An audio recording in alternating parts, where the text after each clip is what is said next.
Welcome to Grandma B's Story Corner, where every story brings life and light. Join me for a journey through tales that will make you think, learn, laugh, and dream. It's a place where imagination knows no bounds and where the only limit is your creativity. Come, get comfy, make yourself at home, and let the adventure begin.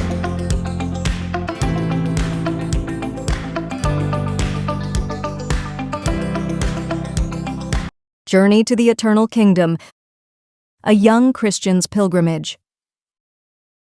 Chapter 1. Why is Kingsley always so sad? Little Kingsley was about 10 years old, and his birthday was right around the corner. You'd think he would be excited about that, but he wasn't as excited as a 10-year-old boy should be. Kingsley lived in the great city of Babylon. In the streets and on the basketball courts, the boys and girls laughed and played all day long.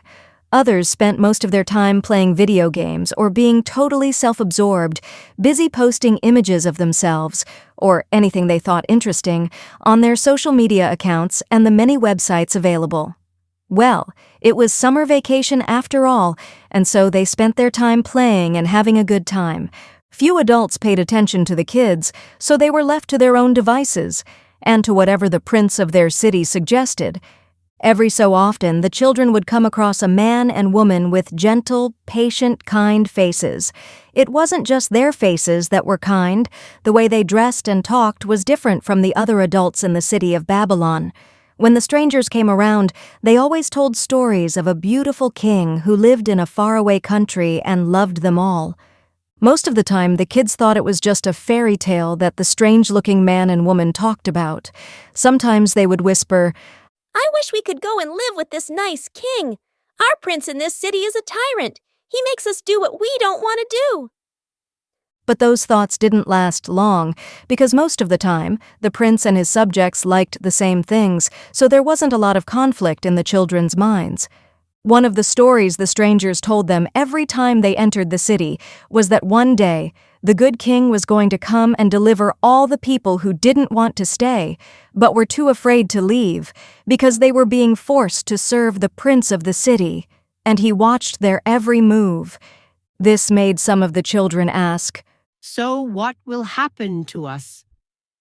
The strangers would say, "If you leave the city now and travel to the king's country, his eternal kingdom, you will be saved from the destruction that will one day take place." Now, I was telling you before about Kingsley. He was not like the other kids in the city. He loved hearing about the king and his eternal kingdom. He lived with his father, who had once been a pastor, but had lost his faith after Kingsley's mother died. You see, his father had prayed and prayed to the king to save his wife, but she died anyway. Now he was angry at God and didn't want to hear anything about the king he once loved. Because of this, Kingsley had no one to talk to about what he heard. Whenever he tried to speak to his father about what he had heard from the strangers, his father would grunt and walk away. When Kingsley tried to talk to his friends, they laughed at him and said, "What are you talking about? It's just a story." One thing the strangers always talked about was not working on the seventh day of the week, and instead spending time in God's presence.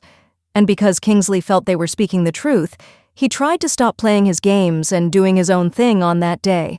However, without guidance, he didn't know exactly how or what to do.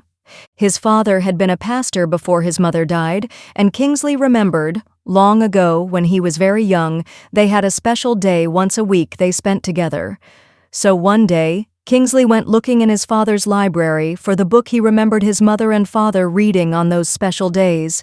Imagine his surprise when he found the book buried under a pile of others, all covered with dust. He took it out, wiped it off, and began reading. But some of the information was hard to understand, and his father was unwilling to help. In fact, he didn't even want to look at the book and threatened to destroy it if Kingsley showed it to him again. So Kingsley took it to his friends, but they only laughed at him too. "Why are you spending all this time on an old book that's hundreds of years old?" they asked. "Come look at this new comic book I bought from the store. It's way more interesting than that old book," one friend told him. Another said, "If our beautiful city is going to be destroyed, we should just live now and worry about that stuff when we're old." Poor Kingsley. He felt so alone. No one understood, except the strangers, but they weren't there right now. He felt scared and alone, afraid every morning that he might wake up to see the king's army surrounding the city. He wanted to start the journey to the Eternal Kingdom, but he was afraid of doing it on his own. What if he got lost? Or worse, what if he got eaten by a bear or a lion? Or even a tiger? Oh my!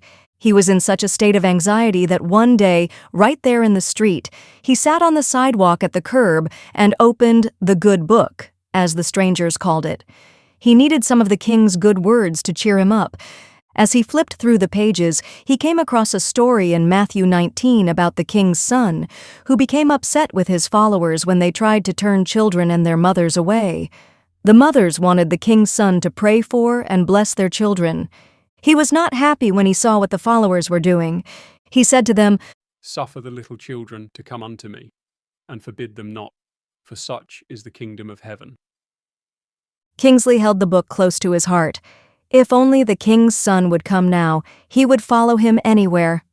That night at home, he once again tried to talk to his father about the story, over dinner, but ended up crying himself to sleep because of his father's response. His father made him feel silly for believing that a king could love him. Poor Kingsley, he almost believed, and so he went to bed and cried himself to sleep.